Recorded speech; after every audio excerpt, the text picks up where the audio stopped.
डर आपको भी लगेगा फासला देखकर, पर आप यूं ही बढ़ते जाइए मंजिल का रास्ता देखकर। आपको आपकी मंजिल खुद ही मिल जाएगी, आपकी मेहनत का हौसला देखकर। Welcome back to my all students, Vipin Dwivedi physics classes में एक बार आपका फिर से स्वागत है। This is your cute channel Bipin Dwivedi Physics classes where you can feel and realize the concept of physics in different ways। आज हम 11th क्लास के बहुत ही ज्यादा important topic derivation of second equation of rotational motion that is theta equal to omega zero T plus one by two alpha T square का completely proof देखेंगे। आप देखेंगे कि आप इसके प्रूफ को कितना आसानी से कर सकते हैं। इस प्रूफ को हम लोग इंटीग्रल मेथड के थ्रू देखने वाले हैं। तो चलिए आइए देर न करते हुए हम लोग स्टार्ट करते हैं बहुत ही ज्यादा इस इंपॉर्टेंट टॉपिक को। तो आइए बढ़ते हैं। सबसे पहले देखेंगे कि इसमें second equation of rotational motion आपका होता क्या है। Theta equal to omega zero T plus one by two alpha T square. देखिए थीटा या थीटा आपका क्या है, theta is your angular displacement. Theta is your angular displacement. Omega zero is your initial angular velocity. T is your time, one by two is constant, alpha is your angular acceleration and t is again your time. तो चलिए आइए एक बार और देख लेते हैं। Theta is your angular displacement. Theta क्या है, थीटा आपको पता होना चाहिए। It is your angular displacement. Omega zero is your initial angular velocity. That means आपको इनिशियल एंगुलर वेलोसिटी को ओमेगा जीरो लेट करना है। T is your time and 1 by 2 is your constant and alpha is your angular acceleration and t is your time। Clear है। तो आपको सभी क्वांटिटियां पता होनी चाहिए। एक चीज और जानिए, यदि हम जनरली एक आपको लॉजिक बताते हैं, ए वी ए, आप कहेंगे sir what is this. A V A क्या है, आवा कंपनी। आप इसको एक ट्रिक के थ्रू याद रख सकते हैं कि derivation of first equation of rotational motion जब आप कैलकुलस मेथड से सॉल्व कर रहे हो, चाहे आप जनरल मेथड से ही, यदि आप कैलकुलस मेथड से सॉल्व कर रहे हैं तो सबसे फर्स्ट इक्वेशन ऑफ मोशन में आप एक्सीलरेशन के फार्मूले का यूज करेंगे, फिर वेलोसिटी के फार्मूले का यूज करेंगे सेकेंड इक्वेशन ऑफ मोशन में, और थर्ड इक्वेशन ऑफ मोशन में आप किसका यूज करेंगे, अगेन एक्सेलरेशन के फार्मूले का यूज करेंगे। बट बात कर रहे हैं हम लोग रोटेशनल मोशन की, तो रोटेशनल मोशन में angular acceleration, angular velocity and angular acceleration third equation of rotational motion में यूज करेंगे। कब की बात कर रहे हैं, इंटीग्रल और कैलकुलस मेथड की। तो ये आपका second equation of rotational motion है। तो आइए हम लोग इसमें किसका यूज करेंगे, एंगुलर वेलोसिटी के फार्मूले का यूज करने वाले हैं। क्लियर है।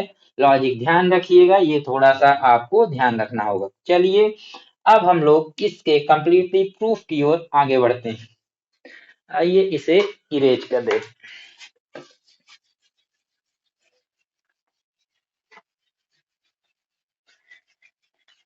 और यदि आपने हमारा derivation of first equation of rotational motion that is omega equal to omega zero plus alpha t का प्रूफ नहीं देखा है तो उसको भी देख लें, ताकि तीनों ही आपके, अभी फर्स्ट आपको बताया जा चुका है, सेकंड आपको बताया जा रहा है और थर्ड जैसे ही बता देंगे तो आपका इंटीग्रल या कैलकुलस मेथड से डर भी समाप्त हो जाएगा। तो चलिए आइए स्टार्ट करते हैं।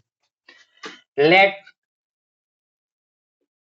N object is moving with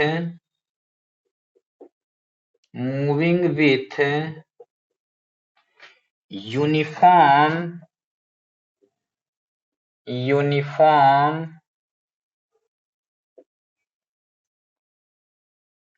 angular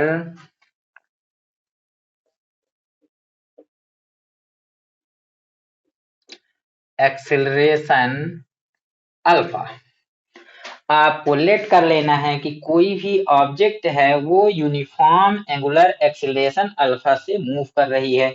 अब देखिए यूनिफॉर्म एंगुलर एक्सेलरेशन यदि बात करें अल्फा की, तो अल्फा का आपका फार्मूला होगा the rate of change of velocity is called displacement. तो यहाँ पर वेलोसिटी की प्लेस पर आप the rate of change of angular velocity is called angular displacement, that means D omega by d T. That means आप यहाँ कह सकते हैं कि जो आपका एंगुलर एक्सेलरेशन है वो किस पर डिपेंडेंट है, एंगुलर वेलोसिटी पर। तो यहाँ पर आपका uniform angular acceleration, that means if a body is covered same angular velocity at same time, then its angular acceleration is called uniform angular acceleration. Clear है? तो आप कहेंगे जी सर। तो चलिए बढ़ते हैं आगे। यूनिफॉर्म एंगुलर एक्सेलरेशन से मूव करने का मीन्स ही है, that means it will be cover same angular velocity at same time. चलिए आगे बढ़ते हैं। अब आपको किसके फार्मूले का यूज करना है, तो आप कहेंगे सर आप बता चुके हैं एंगुलर वेलोसिटी। तो then by the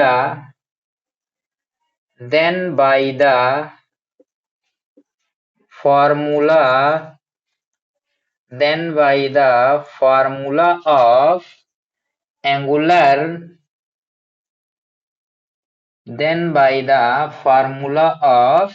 angular velocity. अब देखिए एंगुलर वेलोसिटी के फार्मूले का आपको यूज करना है। Angular velocity it is denoted by omega. अब देखिए वेलोसिटी का आपको फार्मूला पता होना चाहिए, वेलोसिटी भी equal to change in displacement time upon time. ये जनरल वेलोसिटी है। जब एंगुलर वेलोसिटी की बात करेंगे तो omega equal to change in angular displacement, that means angular displacement के केस में आप लेते हैं थीटा बाई डी टी। आपको इस फार्मूले को डिफरेंशिएशन के फॉर्म में लिखना है। किस फार्मूले में, किस फॉर्म में, डिफरेंशिएशन के फॉर्म में। तो omega equal to d by d t theta. Clear है? तो आप कहेंगे जी सर। अब देखिए this implies omega equal to d theta by d t. यदि आप डी टी को ट्रांसपोज कर दें तो ओमेगा इंटू डी टी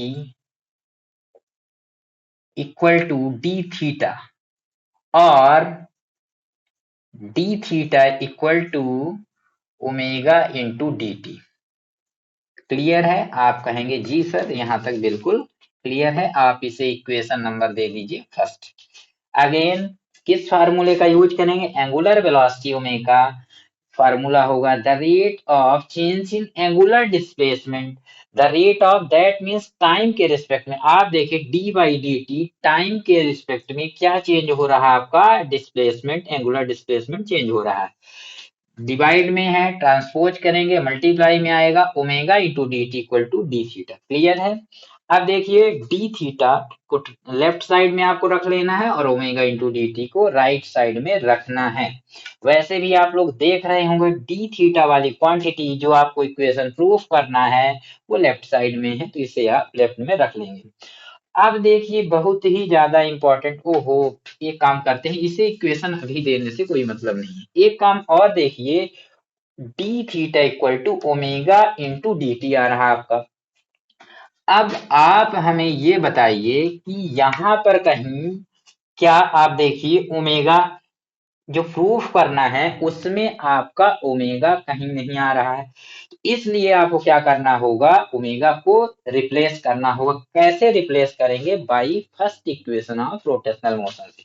तो डी थीटा इक्वल आप कितना लिख सकते हैं, तो आप कहेंगे सर ये तो छोटे छोटे बच्चे भी बता देंगे कि ओमेगा की प्लेस में by first equation of rotational motion omega zero plus alpha T लिखेंगे। क्यों लिखेंगे, बहुत ही सिंपल सा रीजन है, क्योंकि आपको जो प्रूफ करना है उसमें कहीं भी ओमेगा नहीं लाना है। क्लियर है कहानी, तो आप कहेंगे जी सर, यहाँ बता देंगे since by first equation of rotational motion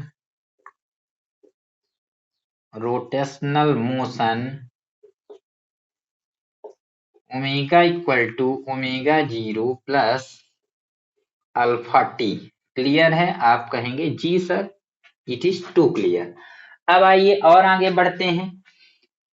अब आप देखिए, ओहो यहाँ पास आपका डी टी इंटू का डी टी भी रहेगा आपका। अब देखिए ओमेगा जीरो का डी टी से मल्टीप्लाई होगा तो कितना आएगा, तो आपको पता होना चाहिए it is omega zero D t plus alpha T को डी टी से मल्टीप्लाई करेंगे तो alpha t into d t.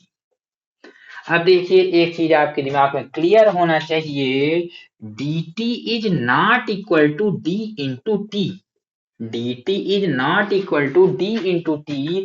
dt आपकी एक कंप्लीट क्वांटिटी मानी जाती है यहाँ, उसको आप d इंटू टी के प्रोडक्ट में नहीं ब्रेक कर सकते हैं, इसलिए कभी भी आपको धोखे से t into T T square नहीं करना है। बहुत बड़ी बात बता दी, कुछ बच्चे कंफ्यूज जो होते हैं तो t इंटू टी क्या कर देते हैं, टी स्क्वायर कर देते हैं। यहाँ ध्यान रखना है D t is your complete quantity not T into T, इसलिए आपका टी स्क्वायर नहीं होगा। तो इसको अब आप दीजिए इक्वेशन नंबर फर्स्ट। क्लियर है आपको, तो आप कहेंगे जी सर। आइए एक बार और हम लोग इसको समझ लेते हैं। Angular velocity omega, angular velocity omega का फार्मूला अप्लाई करेंगे, the rate of change of angular displacement that means d by d t theta. Clear है, dt को आपको ट्रांसपोज करना है तो dt omega into d t equal to d theta. D theta left side में ला लिए हैं और ओमेगा इंटू डी टी को राइट साइड में आप ट्रांसपोज करेंगे। डी थीटा इक्वल टू, अब देखिए क्योंकि आपको जो प्रूफ करना है उसमें कहीं भी ओमेगा नहीं आ रहा है, इसलिए आपको ओमेगा की value by first equation of rotational motion से जो ये क्यूब सी वैल्यू है रिप्लेस कर देना है। क्लियर है, तो आप कहेंगे जी सर। तो d theta equal to omega zero का डी टी से मल्टीप्लाई तो omega zero into d t plus alpha t into d t, इसे आप इक्वेशन फर्स्ट दे देंगे। अब बढ़ते हैं हम लोग अपनी लिमिट्स की ओर। अब देखिए लिमिट्स जो आपको पुट करनी है, जो फर्स्ट इक्वेशन आप रोटेशनल मोशन में आप प्रूफ मतलब रख चुके हैं वही रखनी है, केवल थोड़ा सा चेंज करेंगे। इसमें first equation of rotational motion में डिस्प्लेसमेंट नहीं होता है, बट आपका यहाँ डिस्प्लेसमेंट है, तो आपको डिस्प्लेसमेंट की भी लिमिट पुट करनी है। तो लिमिट बहुत ही सिंपल है, कितनी है, at time t equal to zero its initial angular velocity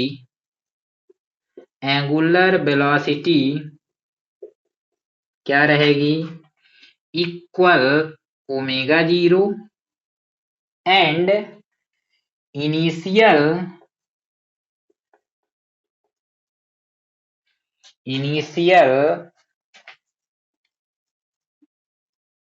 angular displacement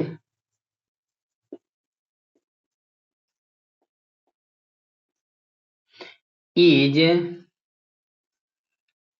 theta equal to 0। देखिए बहुत ही क्लियर है, लिमिट्स में भी आपको फोकस करना हो। At time t equal to zero, t equal to zero, that means zero आपका initial time zero, initial time zero पे इनिशियल एंगुलर वेलोसिटी आपकी omega zero, and at time अभी and angular displacement is theta equal to zero, that means आपका angular displacement भी zero लेना है। And at time t, जहां t आपका कुछ ना कुछ टाइम होगा, टेकन टाइम होगा, इट्स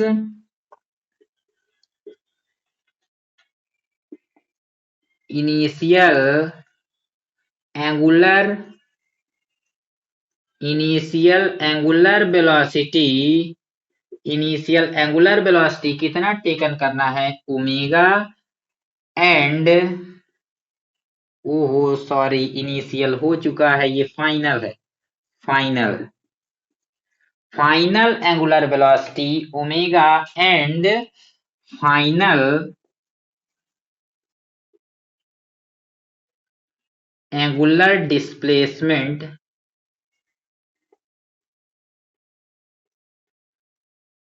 इक्वल टू थीटा।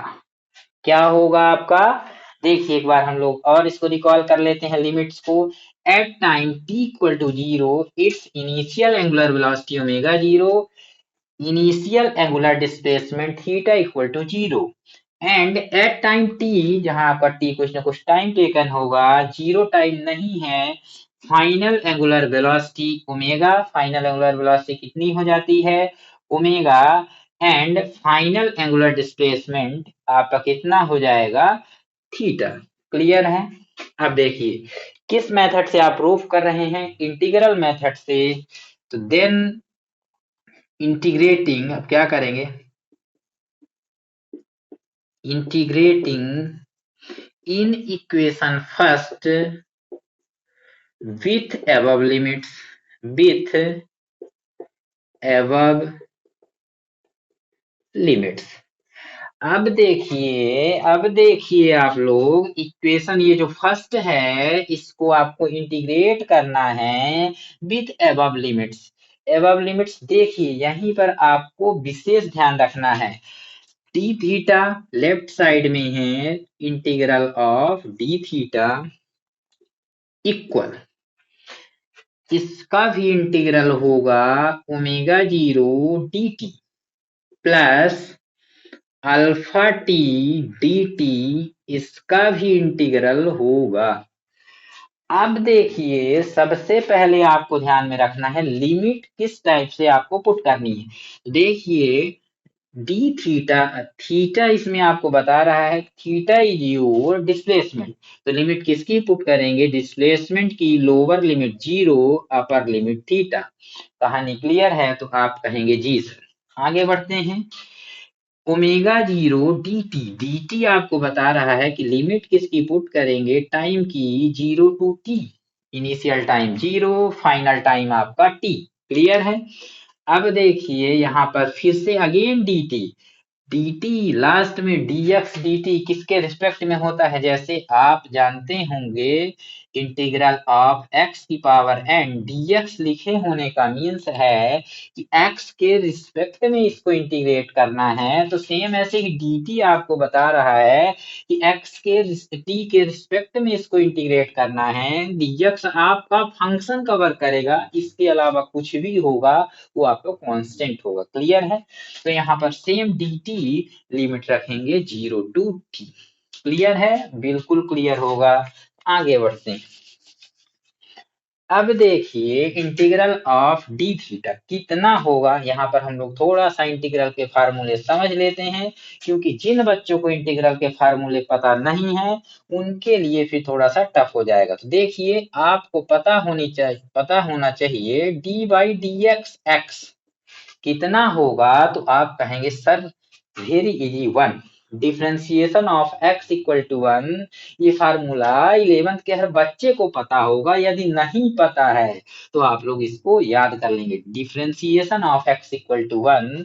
तो आप हमें बताइए कि इंटीग्रल ऑफ 1 dx कितना होगा। तो आप कहेंगे सर इट इज x। आपको बताया जा चुका है इंटीग्रल इज अपोजिट या रेसिप्रोकल ऑफ डिफरेंशिएशन। तो 1 का इंटीग्रल कितना होगा x। यदि आप 1 को हटा दें तो यहाँ पर 1 आप लेट कर सकते हैं, मान सकते हैं integral of dx equal x। आप बताइए कि integral of d theta equal कितना होगा। तो sir it is theta. Clear है। तो इंटीग्रल ऑफ डी थीटा कितना करेंगे, थीटा। क्लियर कहानी है, बिग ब्रैकेट। और जो लिमिट्स है आपकी 0 टू थीटा राइट साइड में लगा देते हैं, ये आपका डिफिनिट इंटीग्रल है। क्लियर है। चलिए इसको इरेज कर देते हैं। अब बढ़ते हैं आगे की ओर। ओमेगा जीरो सेम है आपका डी टी। ओमेगा जीरो को आप कांस्टेंट लेट करेंगे और इसे बाहर ले लेंगे, इंटीग्रल डी टी और लिमिट पुट करेंगे 0 टू टी। अब देखिए आपको कैसे पता चलेगा कि ओमेगा जीरो आपका कांस्टेंट है। तो बहुत ही सिंपल है, डी टी बता रहा है कि टी वाली यदि कोई क्वांटिटी होती तो वो फंक्शन कवर करती, दैट मीन्स उसका आपको इंटीग्रल का फार्मूला पुट करना होता। इसके अलावा जो भी वैल्यू है वो कांस्टेंट है। क्लियर है। तो आप कहेंगे जी सर। अब इसमें देखिए किसके रिस्पेक्ट में हो रहा है। तो आप कहेंगे सर टी के रिस्पेक्ट में इंटीग्रेट होगा, टी वाला फंक्शन। तो alpha is your constant. Alpha को बाहर करेंगे, इंटीग्रेट करेंगे 0 to t t d t. अभी हम इसमें राइट साइड में इंटीग्रेट नहीं किए हैं, कांस्टेंट वैल्यू को बाहर लिए। क्लियर है कहानी। आप कहेंगे जी सर। तो यहाँ तक आप लोग पहले अच्छे से कॉपी कर लें विधिवत। जिस प्रकार से आप लोगों को कॉपी कराया जा रहा है सेम कॉपी कर लें, बिल्कुल आलस ना करें। और फिर इसके बाद हम लोग आगे बढ़ेंगे। यहाँ तक की कहानी आपको पूरी तरह से क्लियर होगी। आइए बढ़ते हैं आगे। तो हम इसको थोड़ा सा भी इरेज करेंगे, आप लोग अच्छे से चाहे स्क्रीनशॉट ले लें। टेक्निकल युग है बच्चों, टेक्निकल युग। आइए बढ़ते हैं आगे के चरण की ओर।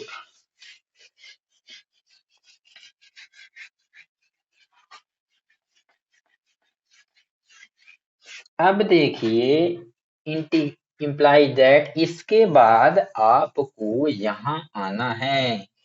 तो देखिए इंप्लाई दैट अब आपका लिमिट पुट कर सकते हैं इसमें। एक बार थीटा की प्लेस में आपको थीटा पुट करना है और एक बार थीटा की प्लेस में 0। तो थीटा की प्लेस में थीटा पुट किए, एक बार आपको थीटा की प्लेस में 0। अपर लिमिट एक बार पुट करनी है, एक बार आपको लोअर लिमिट पुट करनी है। कहानी क्लियर है। तो आप कहेंगे जी सर। आगे बढ़ते हैं। ओमेगा जीरो सेम है, इंटीग्रल ऑफ dt कितना होगा। तो ये कहेंगे कि ये तो कोई भोला बच्चा बता देगा, इंटीग्रल ऑफ dt t। अभी अभी आपको बताए जिस टाइप से इंटीग्रल ऑफ डी थीटा आपका थीटा, उसी टाइप से बिल्कुल same to same integral of one यहाँ कोई नंबर नहीं है, 1 dt और dt equal to t. And आपको लिमिट पुट करना होगा 0 टू टी प्लस। अब आप देखिए अल्फा आपका सेम है, इंटीग्रल ऑफ टी कितना होगा। तो ये आपका होगा T square by to. T square by to limit put करेंगे राइट साइड में 0 टू टी। कुछ बच्चे सोच रहे होंगे सर ये कैसे हुआ। बहुत ही सिंपल है, ध्यान रखना है आपको। बताइए आप हमें integral of x to the power n dx, आप लोगों की बुक में ये फर्स्ट नंबर में फार्मूला दिया है। इंटीग्रल का फर्स्ट फार्मूला है, क्या होगा, x to the power n plus one by n plus one. कितना होगा, x to the power n dx equal to x to the power n plus 1 n plus 1। तो आप हमें बताइए x का इंटीग्रल कितना होगा। तो पावर में कुछ नहीं है तो कितना लेट कर सकते हैं आप, 1। तो 1 जब आप करेंगे तो देखिए x to the power n plus 1 n plus 1 x to the power 2/2। Clear है। आप कहेंगे जी sir, x to the power 2/2। तो जिस टाइप से इंटीग्रल ऑफ x, पावर में तो 1 आप आसानी से लेट कर सकते हैं, तो एक्स स्क्वायर बाई टू। तो आप हमें बताइए इंटीग्रल ऑफ t क्या होगा। तो आप कहेंगे सर जिस टाइप से integral of x dx equal to x square by two, same उसी टाइप से इंटीग्रल ऑफ t कितना होगा, t square by two. Clear है। आगे बढ़ते हैं। तो टी स्क्वायर बाई टू। अब फिर से आपको राइट साइड में theta minus zero your theta, omega zero same है।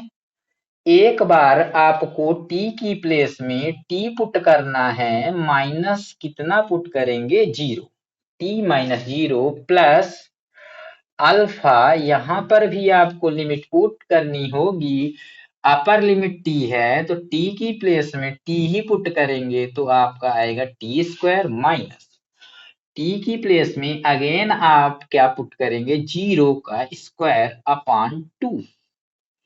क्लियर है।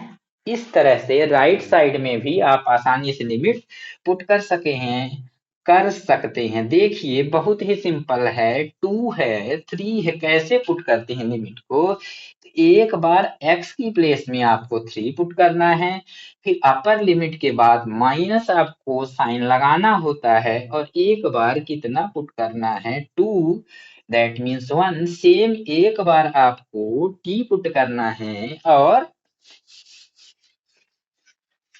फिर अगेन क्या पुट करना है, जीरो। क्लियर है कहानी। जी सर आगे बढ़िए। Theta equal to omega zero t minus zero कितना होगा, टी ही होगा। ओमेगा जीरो, या आप ये करें ओमेगा जीरो का टी से multiple, omega zero t, omega zero का जीरो से खत्म, कैंसिल आउट होगा, plus alpha T square minus zero का square, zero square is your zero, cancel, alpha का टी स्क्वायर से multiply, alpha T square by to.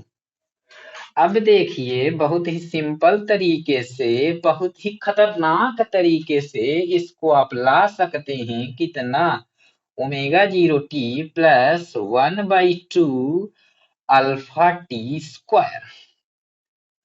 इसे आप क्या देंगे, आप देखिए, अब देखिए कि जो प्रूफ करना था सेम वही प्रूफ किया जा चुका है। इसे आप देंगे equation number second. Equation second is the, क्या है आपका, equation second is the derivation of